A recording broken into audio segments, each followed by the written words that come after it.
Assalamu alaikum wa rahmatullahi wa barakatuh, my beloved viewers. Welcome to the Ramadan show with Alhanislam. Today, joining me is the beautiful Nabila. Alakai, okay. I like the name. Yes, I always have difficulty pronouncing her name. And also we have Hafsa, the half-dimpled Hafsa. The only dimpled one now, the other one is not here. So inshallah, today we will be talking about building a relationship with the Quran. What is the Quran? How can we build an amazing relationship with the Quran, taking advantage, inshallah, to maximize this beautiful month of Ramadan? We will talk about that after the short break.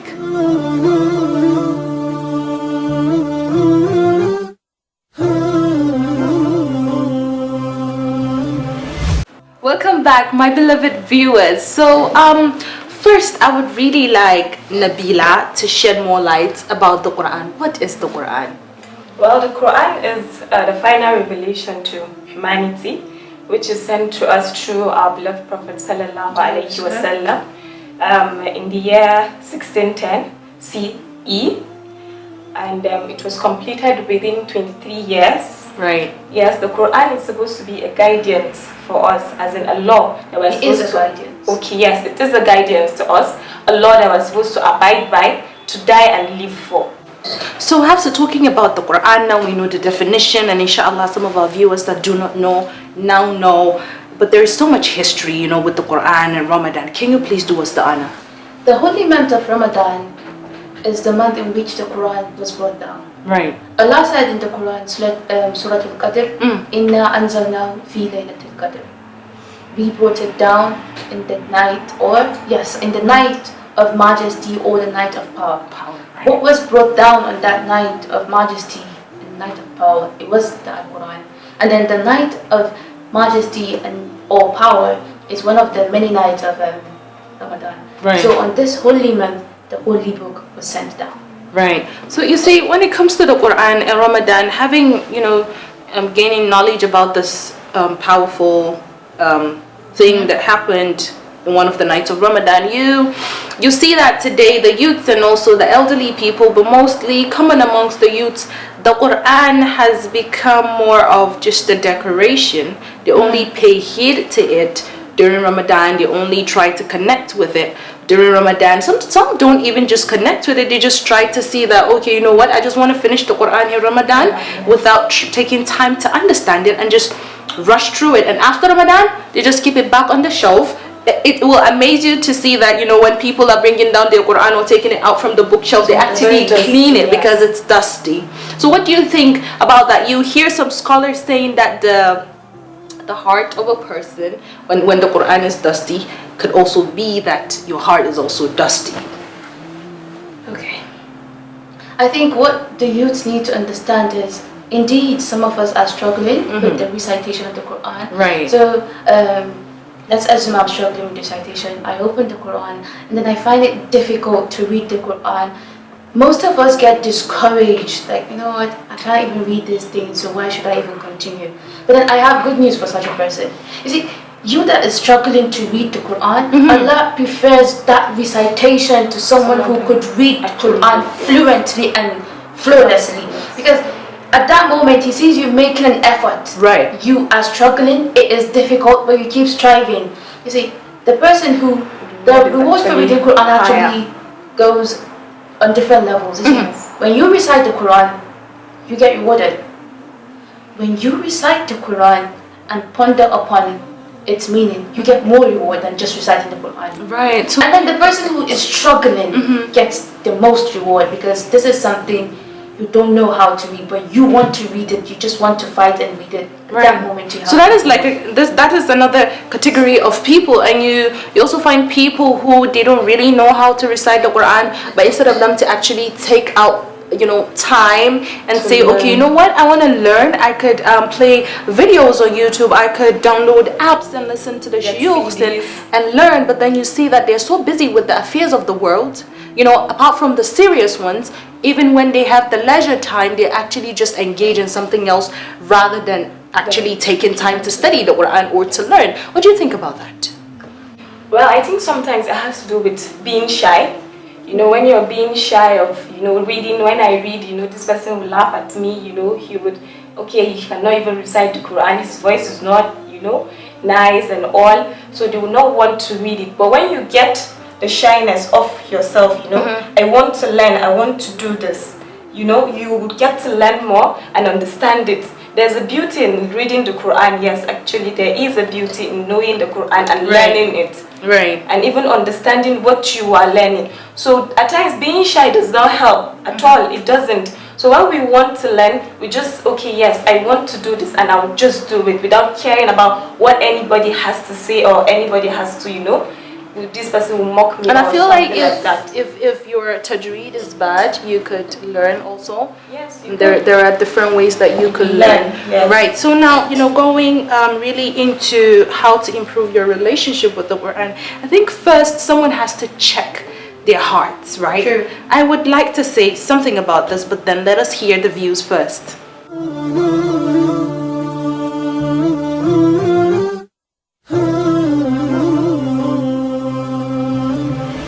Na farko shine a wajen sallah na qiyamul laili da kuma bayan sallah asbahi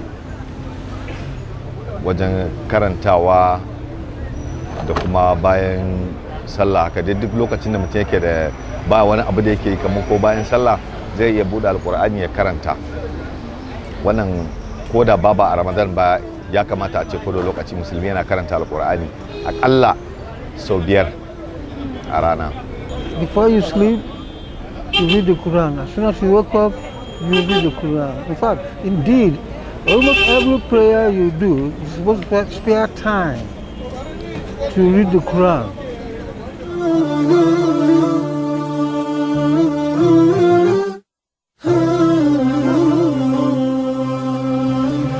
I made mention of a point on how to improve your relationship with the Quran, which is first to check your heart.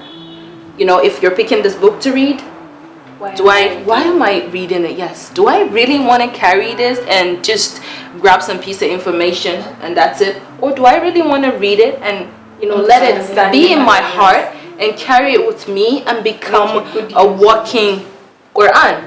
Because when Aisha radiallahu anha was asked to describe her husband, the Prophet Muhammad sallallahu alaihi wasallam, she said he is the walking Quran. Subhanallah, you know, this tells us that you shouldn't just carry the book and read it. You know, the things that are there is there for you to implement it in your life. Ingrain the principles of the Quran. Exactly. Hafsi, can you please give them another tip? Okay. For my next tip, you see, it doesn't matter how long you read the Quran, right, or for how you could just be starting. Let's say take 5 minutes a day. Make a vow to yourself, from this day forth, I'm going to recite the Quran for 5 minutes every day. I'm going to take out 5 minutes out of 24 hours. Just 5 minutes out of 24 hours to recite the Quran. You do it today, ensure that you do it tomorrow, you do it the next day. So the 5 minutes move to becoming half an hour. Exactly. Moves to becoming an hour. Suddenly, you get, I think, from personal experience, I made it a point that, okay, every day I'm going to recite a chapter of the Quran. Right. It doesn't matter what I'm doing, I'm going to take out time and recite just one chapter of the Quran. So there has to be conviction. Exactly. And when I'm done with that one chapter, I can move on. Then I found myself this day, I read one chapter, suddenly I read the next chapter. Right. And then I realized I read 3 chapters that day. MashaAllah. I had moved from reading 10 verses, 1 chapter, to reading 3 chapters. I got so lost in recitation that it became normal for me to read. And then you see, we should be able to make the effort to get that connection with the Quran. Yes, I think not just consistency. Be consistent and do not procrastinate. Right, it's horrible. Bila, would you please give us another tip? Before you touch the Quran, you have to make wudu. Right. I want to know that Quran is not just a normal novel, just take and, you know, read. You have to be clean, because this is an interaction between you and your Lord. So you have to come out clean. God loves those who are clean, actually. So it's more like a preparation. Yes. Right. Like you are trying to go into a conversation with my, you know, as you know, English people say, cleanliness is next to godliness. Right. Right. And also, please, most of us pick the Quran, right? And then we're just reciting in Arabic and we don't even know what we're reading. I feel like that actually just goes in here and out there because you don't know the meaning of what you're reciting. You have to really understand. Exactly, and you're just reading because you just want to read, right? And I feel like if you really want to build a relationship with the Quran, you need to understand the wording. So if it means taking an extra time to actually just read the translation and compare with the, the Arabic really good text. translation, you Yes. can, And understand. then, alhamdulillah, thanks to technology right now, we have great apps out there that On our actually, phones. yes, that at our comfort, just pick your phone, download an app, you could see great apps that translate That's the it. Quran. So alhamdulillah, we're able to give you 4 tips. Inshallah, do more research, right? And then we would have to stop here, but stay tuned because we have something interesting.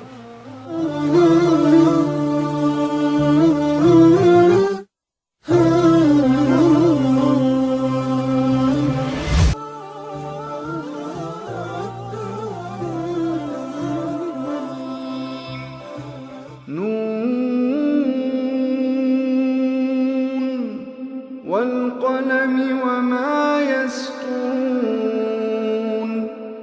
ما أنت بنعمة ربك بمجنون وإن لك لأجرا غير ممنون وإنك لعلى خلق عظيم فستبصر ويبصرون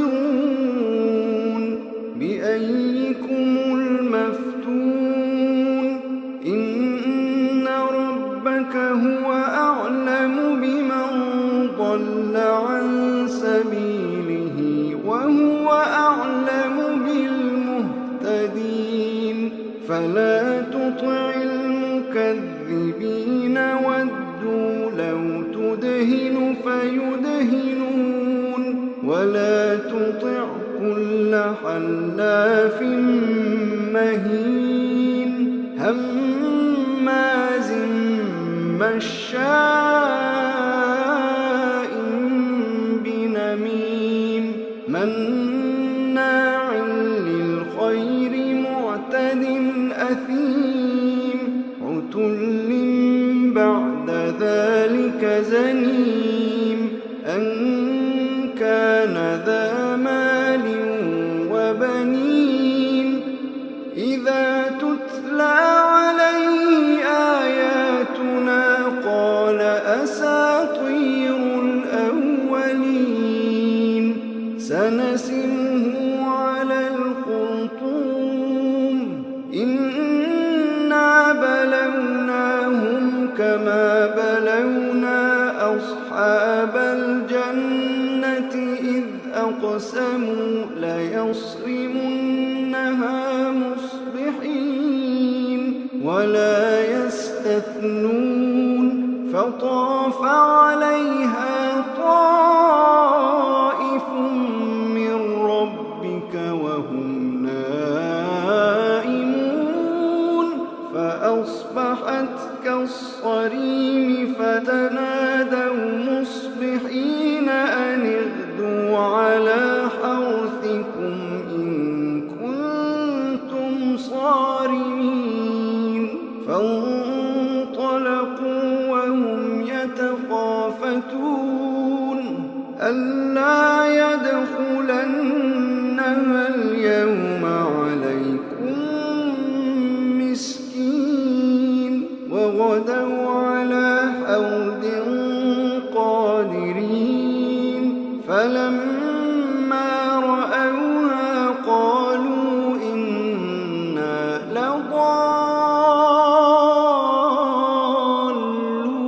لضالون بل نحن محرومون قال أوسطهم ألم أقل لكم لولا تسبحون قالوا سبحان ربنا إنا كنا ظالمين فأقبل بعضهم على بعض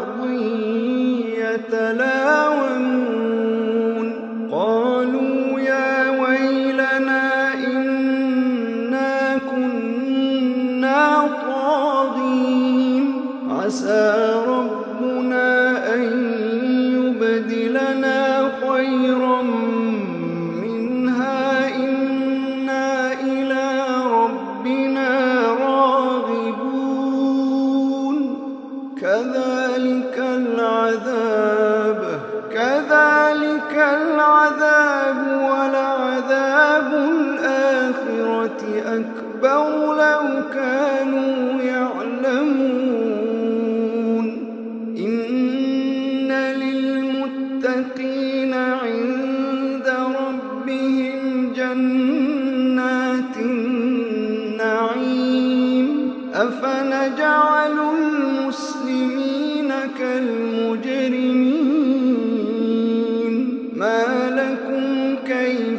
تحكمون ما لكم كيف تحكمون أم لكم كتاب فيه تدرسون إن لكم فيه لما تخيرون أم لكم أيمان علينا بالغة إلى يوم القيامة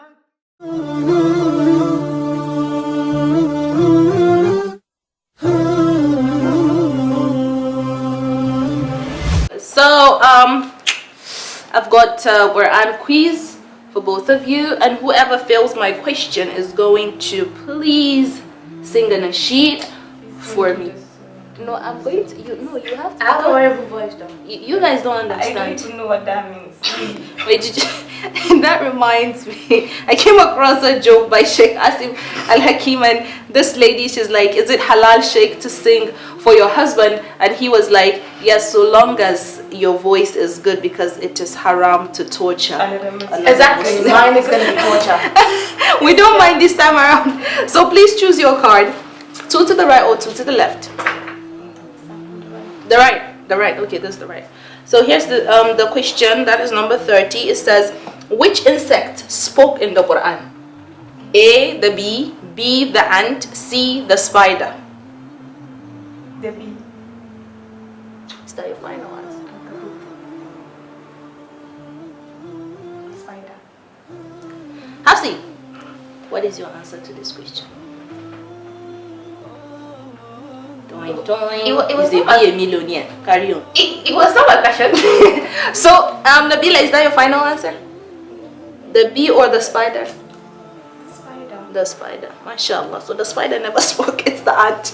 So it says in the Quran, and when they came, the army of Sulaiman came to the valley of the ants, and one ant said, ants, go into your dwellings. And this is in Surah An-Naml, chapter 27, verse 18, which is known as the ant, right?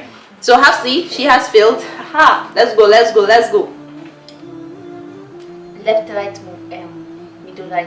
Yep. Do this. Right. According to the Quran, which sin is unforgivable by God? A, disobedience to parents. B, killing of a man. C, associating others with God. Oh, shirk. Which is? Associating others with God. Is that your final answer? Yep.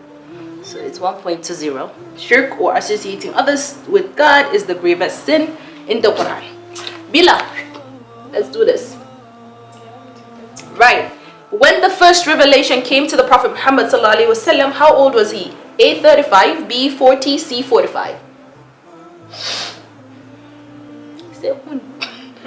Right. Let's go.